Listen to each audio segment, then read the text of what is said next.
ਆਪ ਹੀ ਕਹਿੰਦਾ ਹੁੰਦਾ ਪ੍ਰਮਾਤਮਾ ਜਦੋਂ ਮਾਰਦਾ ਬੰਦੇ ਦੀ ਮੱਤ ਮਾਰਦਾ। ਸੋ ਅਸੀਂ ਸਮਝਦੇ ਹਾਂ ਵੀ ਮੇਰੀ ਮੱਤ ਵੱਜ ਚੁੱਕੀ ਹੈ। ਇੱਕ ਗੱਲ ਦੇ ਵਿੱਚ ਉਹ ਤਾਂ ਟੀਜ਼ ਕਰ ਰਹੇ ਨੇ ਕਿਸਾਨਾਂ ਨੂੰ, ਕਹਿੰਦੇ ਇਹ ਤਾਂ ਕਿਸਾਨ ਹੈ ਨਹੀਂ ਗੇ, ਨਕਲੀ ਨੇ, ਆਪਣੇ ਖੇਤ ਨਹੀਂ ਗਏ, ਉਹ ਤਾਂ ਟਿੱਚਰਾਂ ਤੇ ਉਤਰੇ ਹੋਏ ਨੇ। ਤੁਸੀਂ ਕਹਿੰਦੇ ਹੋ ਅਸੀਂ ਆਰ ਪਾਰ ਦੀ ਲੜਾਈ ਲੜ ਰਹੇ ਹਾਂ। ਅਜੇ ਵੀ ਇਹ ਸੋਚ ਰਹੇ ਆ ਵੀ ਲੋਕ ਸਾਨੂੰ ਦੇਖਦੇ ਰਹਿਣਗੇ, ਅਸੀਂ ਲੁੱਟਦੇ ਰਹਾਂਗੇ, ਪਰ ਹੁਣ ਨਹੀਂ। ਹੁਣ ਲੋਕ ਇਹਨੂੰ ਦਿੱਲੀ ਤੱਕ ਛੱਡ ਕੇ ਵੀ ਆਉਣ। ਭੰਡ ਪੁਣਾ ਕਰਨ ਵਾਲੇ ਬੰਦੇ ਨੇ, ਤੁਸੀਂ ਕਹਿੰਦੇ ਟਿੱਚਰਾਂ ਕਰ ਰਿਹਾ, ਉਹ ਭੰਡ ਪੁਣਾ ਕਰਨ ਵਾਲੇ ਬੰਦੇ ਦਾ ਪਤਾ ਲੱਗ ਹੀ ਜਾਣਾ, ਕਿਉਂਕਿ ਮੁੱਖ ਮੰਤਰੀ ਕੋਈ ਟਿੱਚਰਾਂ ਕਰਨ ਵਾਸਤੇ ਨਹੀਂ ਬਣਾਈਦਾ। ਮੁੱਖ ਮੰਤਰੀ ਸਿਰਫ ਪੰਜਾਬ ਦਾ ਭਾਰ ਹੁੰਦਾ ਵਾ ਸਾਰਾ। ਜਿਹੜਾ ਵਿਕਾਸ ਮਾਡਲ ਆ ਇੱਕ ਛਲਾਵਾ, ਇਹ ਇੱਕ ਇਹੋ ਜਿਹਾ ਮਤਲਬ ਕਿ ਪਰਦਾ ਵਾ, ਜਦੋਂ ਇਹਨੂੰ ਪਰਦੇ ਨੂੰ ਹਟਾ ਕੇ ਦੇਖਦੇ ਆ ਉਹਦੇ ਅੰਦਰੋਂ ਲੀਰਾਂ ਹੀ ਨਿਕਲਦੀਆਂ ਵਾ, ਹੋਰ ਕੁਛ ਨਹੀਂ ਨਿਕਲਦਾਗਾ। ਅੱਜ ਦੇ ਹਾਲਾਤਾਂ ਦੇ ਵਿੱਚ ਕਿਸੇ ਦੇਸ਼ ਨੂੰ ਆਪਦੀ ਪ੍ਰਭੂ ਸੱਤਾ ਰੱਖਣ ਵਾਸਤੇ ਫੌਜ ਜ਼ਰੂਰੀ ਆ, ਹਥਿਆਰ ਜ਼ਰੂਰੀ ਆ, ਉਸੇ ਤਰ੍ਹਾਂ ਅੰਨ ਵੀ ਜ਼ਰੂਰੀ ਆ। ਹੁਣ ਤਾਂ ਸਾਬਤ ਹੋ ਗਿਆ ਵੀ ਜਿਨ੍ਹਾਂ ਦੇਸ਼ਾਂ ਕੋਲੇ ਇਹ ਚੀਜ਼ ਨਹੀਂ ਸੀ, ਖੁਦ ਹੀ ਆਪ ਦਾ ਅਨਾਜ ਨਹੀਂ ਸੀ, ਉਹ ਲੰਮੀ ਲੜਾਈ ਨਹੀਂ ਲੜ ਸਕਦੇਗੇ। ਵੀ ਖਾਣਾ ਇੱਕ ਇਹੋ ਜਿਹਾ ਬਿਜ਼ਨਸ ਆ ਜਿਹੜਾ ਕਦੇ ਸਮਾਪਤ ਨਹੀਂ ਹੋ ਰਿਹਾ। ਰੋਟੀ ਤਾਂ ਅਸੀਂ ਖਾਣੀ ਆ। 80 ਕਰੋੜ ਖੇਤੀ ਤੇ ਡਿਪੈਂਡ ਲੋਕ ਆ। ਹੁਣ ਜੇ ਤੁਸੀਂ 80 ਕਰੋੜ ਲੋਕਾਂ ਨੂੰ ਕਹਿ ਰਹੇ ਹੋ ਵੀ ਤੁਸੀਂ ਘਰੇ ਬਹਿ ਜਾਓ, ਤੁਹਾਡਾ ਕੰਮ ਕੋਈ ਨਹੀਂ, ਤੁਸੀਂ ਬੇਰੁਜ਼ਗਾਰ ਹੋ ਜਾਓ, ਅਸੀਂ ਵੱਡੀ ਮਸ਼ੀਨਰੀ ਲਿਆ ਕੇ ਖੇਤੀ ਕਰਾਂਗੇ, ਦੱਸੋ ਇਹ ਕਿੱਧਰਲੀ ਕ੍ਰਾਂਤੀ ਆ?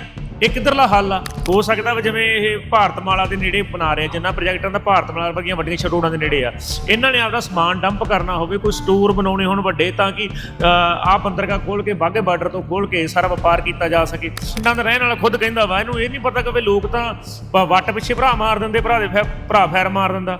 ਪਾਣੀ 5 ਮਿੰਟਾਂ ਪਿੱਛੇ ਕਿੰਨੇ ਕਤਲ ਹੋਏ ਆ ਪੰਜਾਬ 'ਚ, ਤੇ ਫਿਰ ਤੁਸੀਂ ਕੀ ਸੋਚ ਲਿਆ ਵੀ ਉਹ ਟੱਕਾਂ ਦੇ ਟੱਕ ਤੁਹਾਨੂੰ ਐ ਦੇ ਦੇਣਗੇ? ਹੁਣ ਜੇ ਕਿਸੇ ਨੇ ਕਲੋਨੀ ਕੱਟਣ ਵਾਸਤੇ ਕੋਈ ਵੱਡੇ ਬਿਜ਼ਨਸਮੈਨ ਨੇ ਜ਼ਮੀਨ ਲੈ ਕੇ ਰੱਖੀ ਆ, ਉਹ ਲੈਂਡ ਪੂਲਿੰਗ 'ਚ ਦੇਤੀ, ਉਹ ਕੋਈ ਕਿਸਾਨ ਨਹੀਂਗਾ। ਜਾਂ ਕਿਸੇ ਮੁਲਾਜ਼ਮ ਰਿਟਾਇਰ ਜਿਹੜਾ ਪਹਿਲਾਂ ਕੋਈ ਰਿਸ਼ਵਤ ਲੈਂਦਾ ਰਿਹਾ ਵਾ ਜੀ, ਸਰਕੇਸ ਆ, ਉਹਨੂੰ ਕਹਿੰਦਾ ਤੇਰੀ ਫਾਈਲ ਖੋਲਾਂਗੇ, ਨਹੀਂ ਤਾਂ ਜ਼ਮੀਨ ਦੇ, ਉਹ ਡਰਦਾ ਦੇ ਗਿਆ, ਉਹਨੂੰ ਪਾਸੇ ਛੱਡ ਲਓ। ਇਸ ਤੋਂ ਬਿਨਾਂ ਕੋਈ ਜ਼ਮੀਨ ਇੱਕ ਵੀ ਕਿਸਾਨ ਨੇ ਇਹਨੂੰ ਹਜੇ ਤੱਕ ਨਹੀਂ ਦਿੱਤੀ ਤੇ ਨਾ ਦਊਗਾ। ਭਗਵੰਤ ਮਾਨ ਖੁਦ ਹੀ ਕਹਿੰਦਾ ਹੁੰਦਾ ਸੀ ਡਲਾ ਤੋਂ ਡਲਾ ਹੋਤਾ ਹੈ, ਪਤਾ ਨਹੀਂ ਕਿੱਧਰ ਸੇ ਚਲਾ ਹੋਤਾ ਹੈ। ਇਹਦੀ ਕਈ ਗੱਲ ਲੋਕਾਂ ਨੇ ਇਹ ਤੇ ਜਮਾਉਣੀ ਆ। ਲੋਕ ਇਹਨਾਂ ਦੀ ਰੇਸ ਵੇਖਿਆ ਜੇ ਪਿੰਡ 'ਚ ਕਿਵੇਂ ਲਵਾਉਂਦੇ, ਲੋਕ ਬਹੁਤ ਅੱਕੇ ਪਏ ਆ ਇਹਨਾਂ ਤੋਂ। ਸਤਿ ਸ਼੍ਰੀ ਅਕਾਲ ਜੀ, ਪੰਜਾਬੀ ਰੇਡੀਓ ਤੇ ਪੰਜਾਬੀ ਟੀਵੀ USA ਵੇਖ ਸੁਣ ਰਹੇ ਹੋ ਤੁਸੀਂ। ਜਿੱਥੇ ਲੈਂਡ ਪੂਲਿੰਗ ਨੀਤੀ ਨੂੰ ਲੈ ਕੇ ਕਿਸਾਨ ਅੱਗੇ ਵਧ ਰਹੇ ਨੇ, ਉੱਥੇ ਹੀ ਸਰਕਾਰ ਵੱਖ-ਵੱਖ ਸਮਿਆਂ ਤੇ ਕੁਝ ਬਦਲ ਤਾਂ ਕਰ ਰਹੀ ਹੈ, ਪਰ ਪਿੱਛੇ ਹਟਣ ਦੇ ਰੌਹ ਦੇ ਵਿੱਚ ਬਿਲਕੁਲ ਨਹੀਂ ਲੱਗ ਰਹੀ। ਮੇਰੇ ਨਾਲ ਭਾਈ ਬਲਦੇਵ ਜੀਰਾ ਹੁਣੀ ਮੌਜੂਦ ਨੇ, ਗੱਲਬਾਤ ਕਰਦੇ ਆ। ਜਲੰਧਰ 'ਚ ਇਕੱਠੇ ਹੋਏ ਨੇ, ਮੀਟਿੰਗ ਇਹਨਾਂ ਨੇ ਕੀਤੀ ਹੈ, ਕੀ ਰਣਨੀਤੀ ਘੜੀ ਗਈ ਹੈ, ਸਾਰੀ ਗੱਲਬਾਤ ਕਰਾਂਗੇ। ਪਰ ਸਭ ਤੋਂ ਪਹਿਲਾਂ ਮੁੱਢ ਬੰਨਦੇ ਆ ਲੈਂਡ ਪੂਲਿੰਗ ਪਾਲਿਸੀ ਤੋਂ। ਭਾਈ ਕੀ ਸਮਝ ਬਣਾ ਪਾਏ ਹੋ ਜਿੱਦਣ ਤੋਂ ਕੱਲ ਤੁਰੀ ਹੈ ਹੁਣ ਤੱਕ? ਕੀ ਨਜ਼ਰ ਆਉਂਦਾ ਲੈਂਡ ਪੂਲਿੰਗ ਦੇ ਪਿੱਛੇ, ਜਾਂ ਕੀ ਰਣਨੀਤੀ ਹੈ ਸਰਕਾਰ ਦੀ ਇਸ ਦੇ ਪਿੱਛੇ? ਜਾ ਦੇਖੋ, ਪਹਿਲਾਂ ਤਾਂ ਸਭ ਤੋਂ ਵੱਡੀ ਗੱਲ ਇਹ ਹੈ ਵੀ ਇਹ ਲੈਂਡ ਪੂਲਿੰਗ ਦੀ ਪੰਜਾਬ ਨੂੰ ਲੋੜ ਨਹੀਂ ਸੀ। ਇਹ ਨੰਗਾ ਚਿੱਟਾ ਇੱਕ ਡਾਕਾ, ਜਿਵੇਂ ਆਪਾਂ ਕਹਿੰਦੇ ਆ ਵੀ ਦਿੱਲੀ ਵਾਲੇ ਜਿੰਨੇ ਡਾਕੂ ਸੀਗੇ ਸਾਰੇ ਉੱਠ ਕੇ ਪੰਜਾਬ 'ਚ ਆ ਗਏ, ਤੇ ਇੱਕ ਪੰਜਾਬ ਨੂੰ ਲੁੱਟਣ ਵਾਸਤੇ ਇੱਕ ਪਾਲਿਸੀ ਲਿਆ ਵੀ ਲੈਂਡ ਪੂਲਿੰਗ ਪਾਲਿਸੀ ਨਾਲ ਅਸੀਂ ਨਵੇਂ ਸ਼ਹਿਰ ਵਿਕਸਿਤ ਕਰਾਂਗੇ, ਕਲੋਨੀਆਂ ਵਿਕਸਿਤ ਕਰਾਂਗੇ, ਸਮਾਰਟ ਸਿਟੀ ਵਿਕਸਿਤ ਕਰਾਂਗੇ। ਤੇ ਜਦੋਂ ਕਿ ਪੰਜਾਬ ਦੇ ਵਿੱਚ ਤਾਂ ਪਹਿਲਾਂ ਹੀ ਬਹੁਤ ਸਾਰੀਆਂ ਕਲੋਨੀਆਂ ਕੱਟੀਆਂ ਪਈਆਂ ਵਾ, ਉਹਨਾਂ ਨੂੰ ਖਰੀਦ ਨਹੀਂ ਰਿਹਾ, ਉਹ ਵਿਕ ਨਹੀਂ ਰਹੀਆਂ ਗੀਆਂ। ਤੇ ਪੰਜਾਬ ਦੇ ਵਿੱਚ ਤੁਸੀਂ ਆਪ ਇੱਥੋਂ ਦੇ ਰਹਿਣ ਵਾਲੇ ਹੋ, ਆਪਣੇ ਕਿੰਨੇ ਕੁ ਲੋਕਾਂ ਕੋਲ ਘਰ ਨਹੀਂ ਹੈਗਾ ਗਾ? ਬਹੁਤ ਘੱਟ ਲੋਕ ਹੈਗੇ ਆ। ਜੇ 100 ਚੋਂ ਕਹੀਏ ਇੱਕ ਅੱਧੇ % ਤੋਂ ਵੀ ਘੱਟ ਲੋਕ ਉਹ ਜਿਹਨਾਂ ਕੋਲ ਘਰ ਨਹੀਂ ਹੈਗਾ। ਤੇ ਜਿਨ੍ਹਾਂ ਕੋਲੇ ਘਰ ਨਹੀਂ ਹੈਗਾ ਗਾ, ਉਹ ਇਹੋ ਜਿਹੇ ਸਮਾਰਟ ਸਿਟੀਆਂ 'ਚ ਪਲਾਟ ਲੈ ਨਹੀਂ ਸਕਦੇਗੇ ਜਾਂ ਖਰੀਦ ਨਹੀਂ ਸਕਦੇ। ਕਿਉਂ ਨਹੀਂ ਖਰੀਦ ਸਕਦੇ? ਕਿਉਂਕਿ ਉਹਨਾਂ ਦੀ ਆਰਥਿਕ ਹਾਲਤ ਹੀ ਇੰਨੀ ਮਾੜੀ ਆ। ਉਹ ਤਾਂ 5-5 ਮਰਲੇ ਦੇ ਪਲਾਟ ਮੰਗਣ ਵਾਲੇ ਲੋਕ ਵਿਚਾਰੇ ਆ ਜਿਹੜੇ ਘਰਾਂ ਤੋਂ ਬੇਘਰ ਆ ਹਜੇ। ਪਰ ਸਰਕਾਰ ਕਹਿ ਰਹੀ ਹੈ ਅਫੋਰਡੇਬਲ ਹਾਊਸਿੰਗ ਹੈ, ਫਿਰ ਇਹ ਅਫੋਰਡੇਬਲ ਹਾਊਸਿੰਗ ਨਹੀਂ ਹੈ। ਨਹੀਂ, ਦੇਖੋ, ਇਹ ਇੱਕ ਸਿਰਫ ਲੋਕਾਂ ਨੂੰ ਭਰਮਾਉਣ ਵਾਸਤੇ ਇੱਕ ਉਹ ਸ਼ਬਦਾਂ ਦਾ ਹੇਰ ਫੇਰ ਆ, ਇਸ ਤੋਂ ਵੱਧ ਕੁਝ ਨਹੀਂ ਆ। ਕਿਉਂਕਿ ਅਸਲ ਵਿੱਚ ਮਨਸ਼ਾ ਇਹਨਾਂ ਦੀ ਕੀ ਆ? ਮਨਸ਼ਾ ਇਹਨਾਂ ਦੀ ਕੁਝ ਵੱਡੇ ਲੋਕਾਂ ਤੋਂ ਇਹਨਾਂ ਜ਼ਮੀਨਾਂ ਤੇ ਕਬਜ਼ੇ ਕਰਾਉਣੇ, ਕਿਸਾਨਾਂ ਦੇ ਥੱਲਿਓਂ 65,000 ਕਿੱਲਾ ਜ਼ਮੀਨ ਖਿੱਚਣੀ। ਹੁਣ ਸਾਨੂੰ ਕਹਿ ਰਿਹਾ ਸਮਾਰਟ ਸਿਟੀ, ਕੀ ਸਾਨੂੰ ਕੀ ਪਤਾ ਵੀ ਆਉਣ ਵਾਲੀ ਸਮਾਰਟ ਸਿਟੀ ਬਣਾਉਣੀ ਆ ਕਿ ਇਹਨਾਂ ਨੇ ਕੋਈ ਇੱਥੇ ਖੇਤੀ ਹੀ ਕਰਨੀ ਹੋਵੇ? ਜਿਵੇਂ ਆਪਾਂ ਜਾਣਦੇ ਹਾਂ ਕਿ ਜਿੰਨੇ ਵੀ ਵੱਡੇ ਕਾਰਪੋਰੇਟ ਘਰਾਣੇ ਉਹ ਸਾਰੇ ਖੇਤੀ ਵੱਲ ਨੂੰ ਵਧ ਰਹੇ। ਬਿਲ ਗੇਟਸ 3 ਲੱਖ ਏਕੜ ਜ਼ਮੀਨ ਖਰੀਦ ਗਿਆ ਵਾ, ਹਾਂ ਉਹ ਖਰੀਦ ਗਿਆ। ਬਾਕੀ ਹੋ ਸਕਦਾ ਵਾ ਜਿਵੇਂ ਇਹ ਭਾਰਤਮਾਲਾ ਦੇ ਨੇੜੇ ਬਣਾ ਰਹੇ, ਜਿੰਨਾ ਪ੍ਰੋਜੈਕਟਾਂ ਦਾ ਭਾਰਤਮਾਲਾ ਵਰਗੀਆਂ ਵੱਡੀਆਂ ਛੜੋੜਾਂ ਦੇ ਨੇੜੇ ਆ, ਇਹਨਾਂ ਨੇ ਆਪਦਾ ਸਮਾਨ ਡੰਪ ਕਰਨਾ ਹੋਵੇ, ਕੋਈ ਸਟੋਰ ਬਣਾਉਣੇ ਹੋਣ ਵੱਡੇ, ਤਾਂ ਕਿ ਆਹ ਬੰਦਰਗਾਹ ਖੋਲ੍ਹ ਕੇ, ਬਾਘੇ ਬਾਰਡਰ ਤੋਂ ਖੋਲ੍ਹ ਕੇ ਸਾਰਾ ਵਪਾਰ ਕੀਤਾ ਜਾ ਸਕੇ। ਸੋ ਇਹ ਆਪਾਂ ਅਕਸਰ ਹੀ ਵੇਖਦੇ ਹਾਂ, ਸਰਕਾਰਾਂ ਕਹਿੰਦੀਆਂ ਕੁਝ ਹੋਰ ਹੁੰਦੀਆਂ, ਕਰਦੀਆਂ ਕੁਝ ਹੋਰ ਹੁੰਦੀਆਂ। ਪਰ ਇਹਦੇ ਸਭ ਤੋਂ ਮੇਨ ਗੱਲ ਜਿਹੜੀ ਇਹ ਆ ਕਿ ਪੰਜਾਬ ਦੇ ਵਿੱਚ ਜਿੱਥੇ 3 ਫਸਲਾਂ ਦੇਣ ਵਾਲੀ ਜ਼ਮੀਨ ਆ, ਕਿ ਉਹਨਾਂ ਜ਼ਮੀਨਾਂ ਉੱਤੇ ਅਸੀਂ ਸਮਾਰਟ ਸਿਟੀਆਂ ਬਣਾਈਏ। ਦੁਨੀਆ ਪੱਧਰ ਤੇ ਜਾਂ ਅੰਨ ਦਾ ਸੰਕਟ ਆ, ਤੇ ਇਹ ਸਾਰੇ ਵਿਗਿਆਨੀ ਸਾਡੇ ਕਹਿ ਰਹੇ ਵੀ ਇਹ ਸੰਕਟ ਨੇ ਹੋਰ ਗੰਭੀਰ ਹੋਣਾ ਵਾ। ਪੰਜਾਬ ਹੋਇਆ, ਹਰਿਆਣਾ ਹੋਇਆ, ਇਹ ਉਹ ਜ਼ਮੀਨ ਆ ਜਿਹਨੇ ਪੂਰੇ ਦੇਸ਼ ਦਾ ਢਿੱਡ ਭਰਿਆ। ਜਿਵੇਂ ਤੁਸੀਂ ਰਸ਼ੀਆ ਯੂਕਰੇਨ ਦੀ ਵਾਰ ਲੈ ਲਓ, ਹੁਣ ਰੂਸ ਨੇ ਉੱਥੇ ਕਬਜ਼ਾ ਕੀਤਾ ਜਿੱਥੇ ਕਣਕ ਦੇ ਵੱਧ ਪੈਦਾਵਾਰ ਹੁੰਦੀ ਸੀ, ਜਿੱਥੇ ਅਨਾਜ ਭੰਡਾਰ ਜ਼ਿਆਦਾ ਸੀ, ਕਿਉਂਕਿ ਉਹ ਸਮਝ ਰਿਹਾ ਵੀ ਆਉਣ ਵਾਲੇ ਸਮੇਂ ਦੇ ਵਿੱਚ ਸੰਕਟ ਕੀ ਆਉਣਾ ਸਾਡੇ ਸਾਹਮਣੇ। ਹੁਣ ਸਾਡੇ ਲੋਕ ਐਡੇ ਮੂਰਖ ਆ, ਸਾਡੀਆਂ ਗੌਰਮੈਂਟਾਂ ਐਡੀਆਂ ਮੂਰਖ ਆ, ਇੱਕ 3-3 ਫਸਲਾਂ ਦੇਣ ਵਾਲੀ ਉਪਜਾਊ ਜ਼ਮੀਨ ਤੇ ਤੁਸੀਂ ਪੱਥਰ ਖੜੇ ਕਰ ਰਹੇ ਹੋ, ਤੁਸੀਂ ਪੱਥਰਾਂ ਦੇ ਮਹਿਲ ਖੜੇ ਕਰੋ, ਅਸੀਂ ਕੀ ਕੱਢਣਾ ਉਹਨਾਂ ਚੋਂ? ਅੱਛਾ, ਇਹ ਲੱਗਦਾ ਕਿ ਫਿਰ ਇਸ ਹਿਸਾਬ ਦੇ ਨਾਲ ਹੌਲੀ-ਹੌਲੀ ਫੂਡ ਰॉयट्स ਹੋਣ ਵੱਲ ਆਪਾਂ ਵੱਧ ਰਹੇ ਹਾਂ। ਜਦੋਂ ਇਸ ਤਰੀਕੇ ਨਾਲ ਅਨਾਜ ਦਾ ਸੰਕਟ ਆਊਗਾ ਤੇ ਲੋਕ ਇੱਕ ਦੂਜੇ ਦੀ ਜਾਨ ਦੇ ਵੈਰੀ ਬਣਨਗੇ ਫੂਡ ਦੇ ਕਰਕੇ। ਆਪਾਂ ਦੇਖ ਰਹੇ ਹਾਂ ਨਾ ਗਾਜ਼ਾ ਦੇ ਵਿੱਚ ਜਿਸ ਤਰੀਕੇ ਇੱਕ ਕਟੋਰੀ ਕਹਿੰਦੇ ਇੱਕ ਸਮੇਂ ਦੀ ਰੋਟੀ ਲੈਣ ਦੇ ਲਈ ਲੋਕ ਤੜਫ ਰਹੇ ਨੇ। ਇੱਕ ਵੀਡੀਓ ਤੁਸੀਂ ਵੀ ਦੇਖੀ ਹੋਊਗੀ, ਉਹ ਅਨਾਜ ਦਾ ਗੱਟਾ ਲੈ ਕੇ ਜਦੋਂ ਘਰੇ ਆਉਂਦਾ ਕਿਸ ਤਰੀਕੇ ਦੇ ਨਾਲ ਖੁਸ਼ੀ ਆਉਂਦੀ ਹੈ। ਲੱਗਦਾ ਫਿਰ ਆਪਾਂ ਉਸ ਤਰ੍ਹਾਂ ਦੀ ਮੰਦਹਾਲੀ ਦੇ ਵੱਲ ਵਧਾਂਗੇ ਜੇ ਐਂ ਹੀ ਜ਼ਮੀਨ ਜਾਂਦੀ ਰਹੀ ਖੇਤੀ ਥੱਲਿਓਂ? ਦੇਖੋ, ਇਹ ਤਾਂ ਕੰਧ ਤੇ ਲਿਖੀ ਸੱਚਾਈ ਹੈ, ਇਹ ਸਾਨੂੰ ਸਮਝ ਲੈਣੀ ਚਾਹੀਦੀ ਆ। ਕਿਉਂਕਿ ਜਿਹੜਾ ਅਨਾਜ ਦਾ ਮਸਲਾ ਨਾ, ਜਿਵੇਂ ਅੱਜ ਦੇ ਹਾਲਾਤਾਂ ਦੇ ਵਿੱਚ ਕਿਸੇ ਦੇਸ਼ ਨੂੰ ਆਪਦੀ ਪ੍ਰਭੂ ਸੱਤਾ ਰੱਖਣ ਵਾਸਤੇ ਫੌਜ ਜ਼ਰੂਰੀ ਆ, ਹਥਿਆਰ ਜ਼ਰੂਰੀ ਆ, ਉਸੇ ਤਰ੍ਹਾਂ ਅੰਨ ਵੀ ਜ਼ਰੂਰੀ ਆ। ਹੁਣ ਤਾਂ ਸਾਬਤ ਹੋ ਗਿਆ ਵੀ ਜਿਨ੍ਹਾਂ ਦੇਸ਼ਾਂ ਕੋਲੇ ਇਹ ਚੀਜ਼ ਨਹੀਂ ਸੀ, ਖੁਦ ਹੀ ਆਪ ਦਾ ਅਨਾਜ ਨਹੀਂ ਸੀ, ਉਹ ਲੰਮੀ ਲੜਾਈ ਨਹੀਂ ਲੜ ਸਕਦੇਗੇ, ਲੰਮੀ ਲੜਾਈ ਨਹੀਂ ਲੜ ਸਕਦੇ ਤੇ ਲੰਮੇ ਸਮਿਆਂ ਤੇ ਲੋਕਾਂ ਨੂੰ ਜਿਉਂਦਾ ਨਹੀਂ ਰੱਖ ਸਕਦੇਗੇ। ਤੋ ਇਹ ਬਹੁਤ ਸਾਰੇ ਮੁਲਕਾਂ ਨੂੰ ਸਮਝ ਆ ਗਈ ਇਹ ਗੱਲ। ਜਿਵੇਂ ਤੁਸੀਂ ਯੂਕਰੇਨ ਗਾਜ਼ਾ ਦੀ ਉਦਾਹਰਨ ਦਿੱਤੀ ਆ, ਉੱਥੇ ਕਿੰਨੇ ਮਾੜੇ ਹਾਲ ਆਪਾਂ ਸਾਰਿਆਂ ਨੇ ਦੇਖਿਆ ਵਾ। ਪਰ ਮਸਲਾ ਵਾ ਸਬਕ ਸਿੱਖਣ ਦਾ। ਅਸੀਂ ਤਾਂ ਹੁਣ ਸਬਕ ਸਿੱਖਣ ਦੀ ਬਜਾਏ ਆਪਦੀ ਜਿਹੜੀ ਜ਼ਮੀਨ ਆ ਉਹ ਚੰਦ ਮੁਨਾਫੇ ਵਾਸਤੇ ਤੇ ਚੰਦ ਬੰਦਿਆਂ ਨੂੰ ਫਾਇਦਾ ਪਹੁੰਚਾਉਣ ਵਾਸਤੇ, ਕਾਰਪੋਰੇਟਾਂ ਨੂੰ ਫਾਇਦਾ ਪਹੁੰਚਾਉਣ ਵਾਸਤੇ, ਉਹ ਅਸੀਂ ਆਪਦੀ ਬੇਕਾਰ ਕਰ ਰਹੇ ਹਾਂ ਤੇ ਇਹੋ ਜਿਹਾ ਮਾਡਲ ਲੈ ਕੇ ਆ ਰਹੇ ਹਾਂ ਜਿਹਨੇ ਸਾਨੂੰ ਬਰਬਾਦੀ ਵੱਲ ਲੈ ਕੇ ਜਾਣਾ ਵਾ। ਜਿਹੜੀ ਰਹੀ ਫੂਡ ਖਾਣੇ ਵਾਸਤੇ ਮਾਰੀ, ਦੇਖੋ 3 ਕਾਨੂੰਨ ਸੀ ਜਿਹੜੇ, ਉਹ ਵੀ ਇਸੇ ਚੀਜ਼ ਤੋਂ ਆਏ ਸੀ। ਇਹਨਾਂ ਲੋਕਾਂ ਨੇ ਇੱਕ ਗੱਲ ਚੰਗੀ ਤਰ੍ਹਾਂ ਇਹਨਾਂ ਦੇ ਦਿਮਾਗ 'ਚ ਆ ਗਈ ਆ ਵੀ ਖਾਣਾ ਇੱਕ ਇਹੋ ਜਿਹਾ ਬਿਜ਼ਨਸ ਆ ਜਿਹੜਾ ਕਦੇ ਸਮਾਪਤ ਨਹੀਂ ਹੋਣਾ। ਰੋਟੀ ਤਾਂ ਅਸੀਂ ਖਾਣੀ ਆ। ਹੁਣ ਬਾਕੀ ਸਾਰੇ ਬਿਜ਼ਨਸਾਂ ਨਾਲੋਂ ਇਹ ਤੇ ਕਬਜ਼ਾ ਕਰਕੇ, ਸਾਰੀ ਜ਼ਮੀਨ ਨੂੰ ਆਪਦੇ ਹੱਥ 'ਚ ਲੈ ਕੇ ਤੇ ਲੋਕਾਂ ਦੀ ਥਾਲੀ ਦੇ ਉੱਤੇ ਕਬਜ਼ਾ ਕਰਕੇ ਇਹ ਸਮਝਦੇ ਆ ਵੀ ਅਸੀਂ ਸਾਰੇ ਲੋਕਾਂ ਨੂੰ ਕੰਟਰੋਲ ਕਰ ਲਾਂਗੇ, ਜਿਹੜਾ ਲੋਕਾਂ ਨੂੰ ਕੰਟਰੋਲ ਕਰਕੇ ਚਲਾਉਣ ਵਾਲਾ ਸਿਸਟਮ ਆ। ਸੋ ਇਸੇ ਕਰਕੇ ਇਹ ਚਾਹੇ ਲੈਂਡ ਪੂਲਿੰਗ ਵਾਲਾ ਦੇ ਨਾਂ ਤੇ ਜ਼ਮੀਨ ਲੈਣ, ਪਰ ਅਸਲੀ ਮਨਸ਼ਾ ਇਹਨਾਂ ਦੀ ਇਹੋ ਹੀ ਆ, ਜਿਹੜੀਆਂ ਛੋਟੀਆਂ ਜੋਤਾਂ ਵਾ, ਛੋਟੀ ਕਿਸਾਨੀ ਆ, ਜਾਂ ਕਹਿ ਲਈਏ ਦੂਜੇ ਸ਼ਬਦਾਂ 'ਚ ਕਹੀਏ ਵੀ ਛੋਟੀ ਮਾਲਕੀ ਆ। ਤੁਹਾਡੇ ਕੋਲ 2 ਕਿੱਲੇ, ਮੇਰੇ ਕੋਲ 4 ਕਿੱਲੇ ਆ।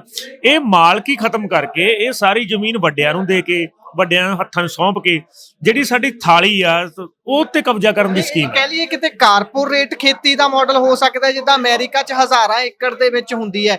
ਬੇਸ਼ੱਕ ਉਹ ਖੇਤੀ ਕੁਝ ਵੀ ਨਹੀਂ ਹੈ ਪੂਰੇ ਅਮਰੀਕਾ ਦੇ ਮੁਕਾਬਲੇ ਦੇ ਵਿੱਚ, ਪਰ ਜਦੋਂ ਹੁੰਦੀ ਹੈ ਤਾਂ ਹਜ਼ਾਰਾਂ ਏਕੜ 'ਚ ਇਕੱਠੀ ਹੁੰਦੀ ਹੈ ਤੇ ਵੱਡੀ ਮਸ਼ੀਨਰੀ ਨਾਲ ਹੁੰਦੀ ਹੈ। ਕਹਿਣ ਦਾ ਭਾਵ ਜੇ ਪੰਜਾਬ ਦੇ ਵਿੱਚ ਆਪਾਂ ਮਾਡਲ ਦੇਖੀਏ ਵੀ 2 ਕਿੱਲਿਆਂ ਵਾਲਾ ਵੀ ਆਪਣੀ ਖੇਤੀ ਕਰਕੇ ਵਧੀਆ ਘਰ ਚਲਾ ਰਿਹਾ, ਪਰ ਉੱਥੇ ਬਿਲਕੁਲ ਵੀ ਸੰਭਵ ਨਹੀਂ ਹੈ। ਫਿਰ ਉਧਰ ਨੂੰ ਵਧਣ ਦੀ ਨੀਤੀ ਲੱਗਦੀ ਹੈ ਵੀ ਖੇਤੀ ਕਰਾਉਣੀ ਹੈ ਪਰ ਆਮ ਕਿਸਾਨਾਂ ਤੋਂ ਨਹੀਂ ਕਰਾਉਣੀ ਹੈ। ਜਾਪਦੀ ਹੈ ਦੇਖੋ 2 ਚੀਜ਼ਾਂ ਦਾ ਬਹੁਤ ਵੱਡਾ ਫਰਕ ਆ। ਇੱਕ ਅਮਰੀਕਾ ਤੇ ਸਾਡਾ ਆਬਾਦੀ ਦਾ ਬਹੁਤ ਵੱਡਾ ਫਰਕ, ਸਾਡੀ ਆਬਾਦੀ ਬਹੁਤ ਜ਼ਿਆਦਾ ਹੈ। ਦੂਜਾ ਉਹਨਾਂ ਕੋਲੇ ਜ਼ਮੀਨ ਬਹੁਤ ਜ਼ਿਆਦਾ ਹੈ, ਉਸ ਹਿਸਾਬ ਨਾਲ ਰਕਬਾ ਸਾਡੇ ਕੋਲੇ ਘੱਟ ਆ। ਠੀਕ ਆ, ਹੁਣ ਸਧਾਰਨ ਬੁੱਧੀ ਵੀ ਇਹ ਕਹਿੰਦੀ ਆ, ਜਾਂ ਸਾਡੇ ਜਿਹੜੇ ਪਹਿਲਾਂ ਵਿਦਵਾਨ ਹੋਏ ਆ, ਜਾਂ ਘਰਾਂ ਦੇ ਵਿੱਚ ਵੀ ਅਸੀਂ ਉਸ ਚੀਜ਼ ਦੀ ਵਰਤੋਂ ਕਰਦੇ ਹਾਂ ਜਿਹੜੀ ਚੀਜ਼ ਸਾਡੇ ਕੋਲ ਜ਼ਿਆਦਾ ਹੋਵੇ। ਹੁਣ ਸਾਡੇ ਕੋਲੇ ਜ਼ਿਆਦਾ ਕੀ ਹੈ? ਸਾਡੇ ਕੋਲੇ ਮੈਨ ਪਾਵਰ ਜ਼ਿਆਦਾ। ਅਸੀਂ ਆਪਦੀ ਮੈਨ ਪਾਵਰ ਨੂੰ ਕਿਸ ਤਰ੍ਹਾਂ ਵਰਤੀਏ, ਉਹ ਤੋਂ ਵੱਧ ਫਾਇਦਾ ਕਿਵੇਂ ਲੈ ਸਕੀਏ, ਜ਼ਿਆਦਾ ਅਨਾਜ ਪੈਦਾ ਕਿਵੇਂ ਕਰ ਸਕੀਏ, ਲੋੜ ਇਸ ਪਾਸੇ ਦੀ ਹੈ। ਜਦੋਂ ਕਿ ਸਰਕਾਰ ਕੀ ਕਰ ਰਹੀ ਆ, ਇਹ ਵੱਡੇ ਫਾਰਮ ਬਣਾਉਣ ਦੇ ਨਾਂ ਤੇ, ਵੱਡੀ ਮਸ਼ੀਨਰੀ ਲਿਆਉਣ ਦੇ ਨਾਂ ਤੇ, ਬੇਰੁਜ਼ਗਾਰੀ ਤਾਂ ਸਾਡੇ ਅੱਗੇ ਬਹੁਤ ਜ਼ਿਆਦੀ ਆ। ਕਿੰਨੀ ਬੇਰੁਜ਼ਗਾਰੀ ਆ ਕਿ ਤੁਸੀਂ ਜਿਹੜੇ ਇਹਨਾਂ ਸਰਕਾਰੀ ਅੰਕੜਾ ਵਾ, 80 ਕਰੋੜ ਲੋਕ ਜਿਹੜੇ ਆ ਉਹ ਖੇਤੀ ਦੇ ਆਸਰੇ ਆ, ਕੰਮ ਕਰਦੇ ਆ, ਨਾਲੇ ਫ੍ਰੀ ਅਨਾਜ ਵਾਲੇ ਆ। 80 ਕਰੋੜ ਖੇਤੀ ਤੇ ਡਿਪੈਂਡ ਲੋਕ ਆ। ਹੁਣ ਜੇ ਤੁਸੀਂ 80 ਕਰੋੜ ਲੋਕਾਂ ਨੂੰ ਕਹਿ ਰਹੇ ਹੋ ਵੀ ਤੁਸੀਂ ਘਰੇ ਬਹਿ ਜਾਓ, ਤੁਹਾਡਾ ਕੰਮ ਕੋਈ ਨਹੀਂ, ਤੁਸੀਂ ਬੇਰੁਜ਼ਗਾਰ ਹੋ ਜਾਓ, ਅਸੀਂ ਵੱਡੀ ਮਸ਼ੀਨਰੀ ਲਿਆ ਕੇ ਖੇਤੀ ਕਰਾਂਗੇ, ਦੱਸੋ ਇਹ ਕਿੱਧਰਲੀ ਕ੍ਰਾਂਤੀ ਆ? ਇਹ ਕਿੱਧਰਲਾ ਹੱਲ ਆ? ਜਦੋਂ ਅਸੀਂ ਇਹ ਤਾਂ ਕੀਤਾ ਜਾ ਸਕਦਾ ਵਾ ਵੀ ਖੇਤੀ ਨੂੰ ਐਡਵਾਂਸ ਕਰਨ ਵਾਸਤੇ ਕਿਸਾਨਾਂ ਨੂੰ ਸਿੱਖਿਅਤ ਕੀਤਾ ਜਾਵੇ, ਨਵੀਆਂ ਤਕਨੀਕਾਂ ਲਿਆਂਦੀਆਂ ਜਾਣ, ਪਾਣੀ ਕਿਵੇਂ ਬਚਾਇਆ ਜਾਵੇ, ਬੀਜਾਂ 'ਚ ਸੋਧ ਕੀਤੀ ਜਾਵੇ, ਇਹੋ ਜਿਹੇ ਤਾਂ ਕਦਮ ਚੱਕਣੇ ਚਾਹੀਦੇ ਆ। ਪਰ ਇਹ ਉਲਟਾ ਕਦਮ ਚੱਕ ਰਹੇ ਆ, ਇਹ ਕਿਸਾਨੀ ਨੂੰ ਤੇ ਖੇਤੀ ਨੂੰ ਬਰਬਾਦੀ ਵੱਲ ਲੈ ਕੇ ਜਾ ਰਹੇ ਆ। ਸੋ ਇਹਦੇ ਸਿੱਟੇ ਕੋਈ ਚੰਗੇ ਨਹੀਂ ਨਿਕਲਣਗੇ। ਆਉਣ ਵਾਲੇ ਸਮੇਂ 'ਚ ਤੁਸੀਂ ਜੇ ਇਹ ਸਰਕਾਰ ਨੇ ਰਾਹ ਨਾ ਛੱਡਿਆ ਤੇ ਤੁਸੀਂ ਦੇਖਿਆ ਜੇ ਕਿਸਾਨ ਮਿਹਨਤ, ਆਮ ਜਿਹੜਾ ਥੱਲੇ ਵਾਲਾ ਕਿਰਤ ਕਰਨ ਵਾਲਾ ਵਾ, ਚਾਹੇ ਮਜ਼ਦੂਰ ਆ, ਕਿਸਾਨ ਆ, ਦੁਕਾਨਦਾਰ ਆ, ਦੇਸ਼ ਖੜਾ ਹੁੰਦਾ ਇਹਨਾਂ ਸਿਰ ਤੇ।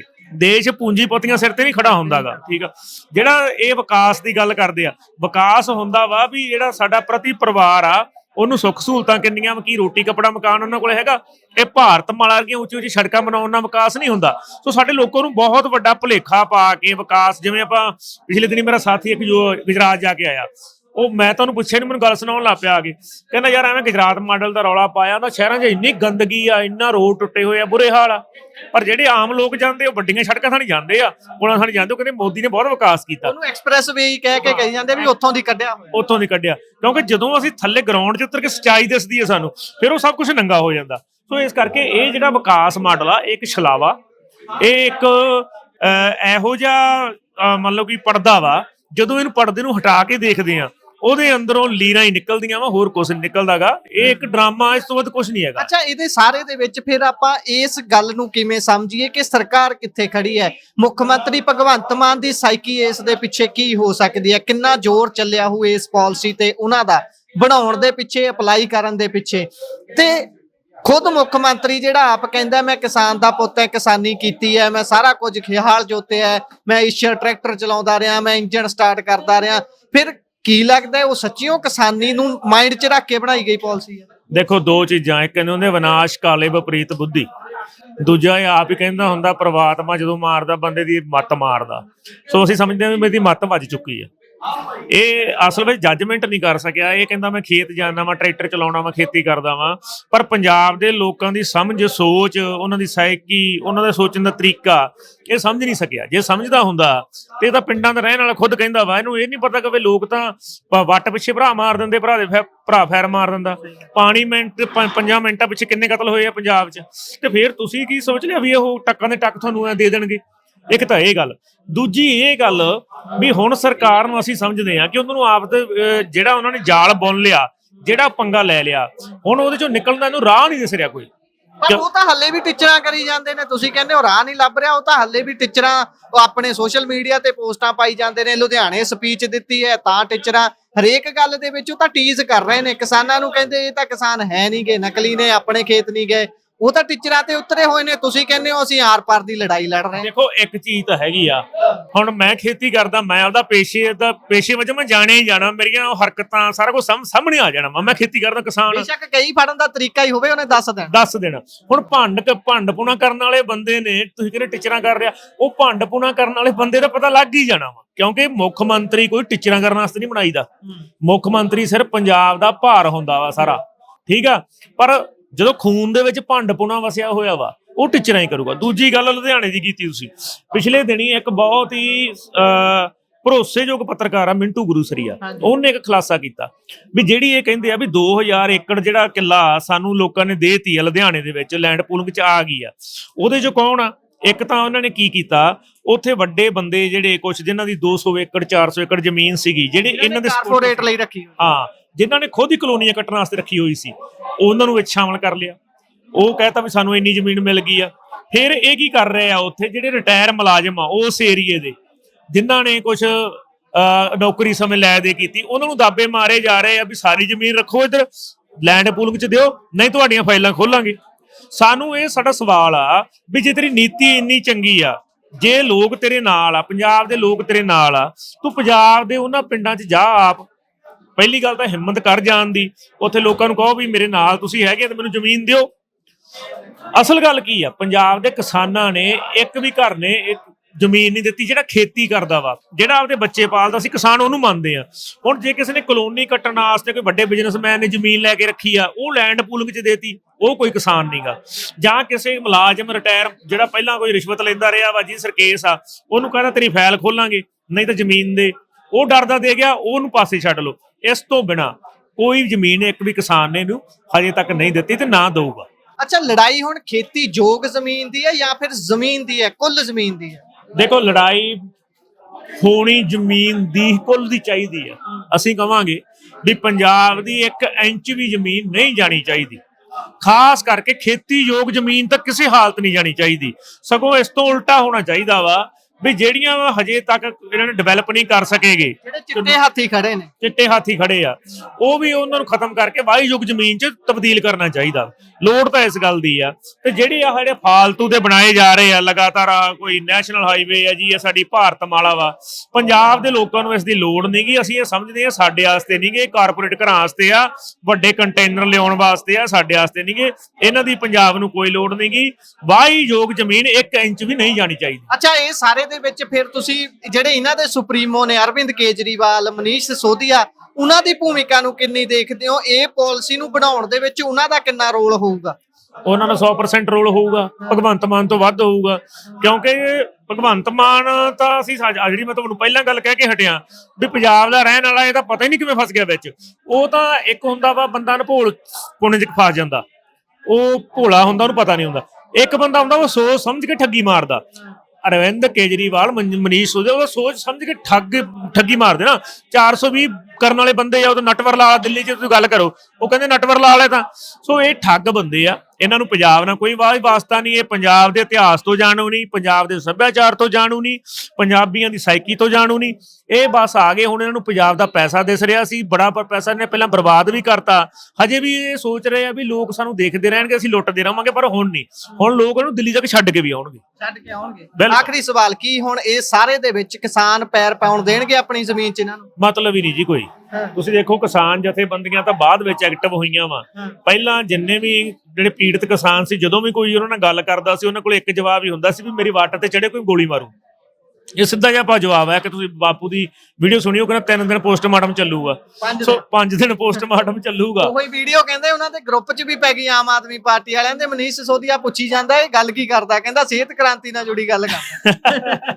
ਇਹ ਦੇਖੋ, ਪੰਜਾਬ ਵਾਲੇ ਇਹਨਾਂ ਦੀ ਇਹੋ ਜਿਹੀ ਸਿਹਤ ਕ੍ਰਾਂਤੀ ਲਿਆਉਣਗੇ, ਜੇ ਜ਼ਮੀਨ 'ਚ ਵੜਨਗੇ ਤਾਂ ਯਾਦ ਰੱਖਣਗੇ ਇਹ। ਪਰ ਜ਼ਮੀਨ ਜਮੂਨ ਡੱਕਾ ਨਹੀਂ ਦੇਣੀ ਕਿਸੇ ਨੇ। ਉਹ ਗੱਲ ਵੱਖਰੀ ਆ ਵੀ ਸਰਕਾਰ ਨੇ ਕਿੰਨਾ ਨੁਕਸਾਨ ਕਰਾ ਕੇ ਪਿੱਛੇ ਹਟਣਾ ਪੈਣਾ। ਨੁਕਸਾਨ ਰਾਜਨੀਤਿਕ ਤੌਰ ਤੇ ਕਿੰਨਾ ਨੁਕਸਾਨ ਕਰਾ ਕੇ ਪਿੱਛੇ ਹਟਦੀ ਹੈ, ਭਗਵੰਤ ਮਾਨ ਸਰਕਾਰ ਨੇ ਸੋਚਣਾ। ਅੱਛਾ, ਜਿਹੜੇ ਹੁਣ ਅਸਤੀਫੇ ਦੇ ਰਹੇ ਨੇ ਉਹਨਾਂ ਬਾਰੇ ਕੀ ਕਹਿੰਦੇ ਹੋ? ਜਿਹੜੇ ਲਗਾਤਾਰ ਅਸਤੀਫੇ ਆ ਰਹੇ ਨੇ, ਉਹ ਨਿੰਦ ਵੀ ਰਹੇ ਨੇ। ਖੁਦ OSD ਸਾਬਕਾ ਜਿਹੜੇ ਹੋ ਚੁੱਕੇ ਨੇ ਓਂਕਾਰ ਸਿੰਘ, ਉਹਨਾਂ ਨੇ ਇਸ ਗੱਲ ਨੂੰ ਭੰਡਿਆ ਵੀ ਇਹ ਗਲਤ ਹੈ। ਦੇਖੋ, ਇਹ ਜਿਹੜਾ ਵੀ ਬੰਦੇ ਨਾ 2 ਤਰ੍ਹਾਂ ਦੇ ਹੁੰਦੇ ਆ। ਇੱਕ ਤਾਂ ਉਹ ਹੁੰਦੇ ਆ ਵੀ ਚਾਹੇ ਉਹ ਕਿਸੇ ਪਾਰਟੀ 'ਚ ਹੋਣ, ਪਰ ਉਹ ਜਦੋਂ ਪੰਜਾਬ ਦੀ ਗੱਲ ਆਉਂਦੀ ਆ ਉਹ ਉਸ ਤੋਂ ਪਿੱਛੇ ਨਹੀਂ ਹਟਦੇ। ਦੂਜੀ ਕਿਸਮ ਉਹ ਹੁੰਦੀ ਆ ਵੀ ਉਹਨਾਂ ਨੂੰ ਕੋਈ ਪੰਜਾਬ ਨਾਲ ਮਤਲਬ ਨਹੀਂ, ਪੰਜਾਬ ਦੀ ਕਿਸਾਨੀ ਨਾਲ। ਉਹ ਚਮਚੇ ਟਾਈਪ ਬੰਦੇ ਹੁੰਦੇ, ਉਹਨਾਂ ਨੇ ਸਿਰਫ ਆਪਦੇ ਲੀਡਰਾਂ ਦੀ ਵਾਹ-ਵਾਹ ਕਰਨੀ ਹੁੰਦੀ ਆ। ਸਾਡੀ ਬਦਕਿਸਮਤੀ ਵੀ ਆ ਵੀ ਲੀਡਰਾਂ ਦੀ ਵਾਹ-ਵਾਹ ਕਰਨ ਵਾਲੇ ਚਮਚੇ ਜਿਹੜੇ ਪੰਜਾਬ 'ਚ ਉਹ ਵੀ ਵੱਡੀ ਗਿਣਤੀ 'ਚ ਆ। ਪਰ ਫਿਰ ਵੀ ਜੇ ਕੋਈ ਭਰਾ ਸਾਡਾ ਇਹ ਕਿਸਾਨੀ ਵਾਸਤੇ, ਪੰਜਾਬ ਦੀ ਹੋਂਦ ਵਾਸਤੇ ਕੋਈ ਆਪਦੇ ਅਸਤੀਫੇ ਦੇ ਰਿਹਾ, ਅਸੀਂ ਸਵਾਗਤ ਹੀ ਕਰਦੇ ਹਾਂ ਵੀ ਦੇ ਰਿਹਾ, ਦਰੁਸਤ ਹੈ। ਆਪਦੇ ਭਰਾਵਾਂ ਨਾਲ ਖੜਨ। ਜਿਹੜੇ ਅੱਜ ਦੇ ਸਮੇਂ ਵਿੱਚ ਵੀ ਭਰਾਵਾਂ ਨਾਲ ਨਹੀਂ ਖੜਦੇਗੇ ਤੇ ਉਹ ਕੇਜਰੀਵਾਲ ਦੀ ਗੋਦੀ 'ਚ ਬਹਿਣਾ ਜਿਨ੍ਹਾਂ ਨੇ, ਉਹਨਾਂ ਦੇ ਮਰੇ ਜ਼ਮੀਰਾਂ ਵਾਲਿਆਂ ਦਾ ਕਹਿਣਾ ਕੀ ਆ? ਫਿਰ ਇਦਾਂ ਦੇ ਬੰਦਿਆਂ ਨੂੰ ਅਗਲੀ ਵਾਰੀ ਜਿਤਾਉਣਗੇ ਲੋਕ? ਦੇਖੋ ਜੀ, ਇਹ ਭਗਵੰਤ ਮਾਨ ਖੁਦ ਹੀ ਕਹਿੰਦਾ ਹੁੰਦਾ ਸੀ, ਡਾਲਾ ਤੋਂ ਡਾਲਾ ਹੋਤਾ ਹੈ, ਪਤਾ ਨਹੀਂ ਕਿੱਧਰ ਸੇ ਚਲਾ ਹੋਤਾ ਹੈ। ਇਹਦੀ ਕਈ ਗੱਲ ਲੋਕਾਂ ਨੇ ਇਹ ਤੇ ਜਮਾਉਣੀ ਆ। ਲੋਕ ਇਹਨਾਂ ਦੀ ਰੇਸ ਵੇਖਿਆ ਜੇ ਪਿੰਡ 'ਚ ਕਿਵੇਂ ਲਵਾਉਂਦੇ। ਲੋਕ ਬਹੁਤ ਅੱਕੇ ਪਏ ਆ ਇਹਨਾਂ ਤੋਂ। ਸ਼ੰਭੂ ਖਨੌਰੀ ਵਾਲੀਆਂ ਟਰਾਲੀਆਂ ਸਾਡੀਆਂ ਹਜੇ ਤੱਕ ਨਹੀਂ ਲੱਭੀਆਂ ਗਈਆਂ। ਹਾਂ, ਹਜੇ ਤੱਕ ਸਾਡੀਆਂ ਬਹੁਤ ਸਾਰੀਆਂ ਟਰਾਲੀਆਂ ਮਿਲੀਆਂ ਨਹੀਂ ਗਈਆਂ। ਉਹ ਸਾਰਾ ਗੁੱਸਾ ਜਿਹੜਾ ਲੋਕਾਂ ਦੇ ਅੰਦਰ ਪਿਆ ਵਾ, ਹੁਣ ਜਦੋਂ ਇਹ ਪਿੰਡਾਂ 'ਚ ਵੜਨਗੇ, ਉਹ ਕਿਵੇਂ ਉਹਦਾ ਜਵਾਬ ਆਉਂਦਾ ਵਾ, ਆਉਣ ਦੇ ਦਿਨਾਂ 'ਚ ਵੇਖਿਆ। ਬਹੁਤ ਬਹੁਤ ਧੰਨਵਾਦ।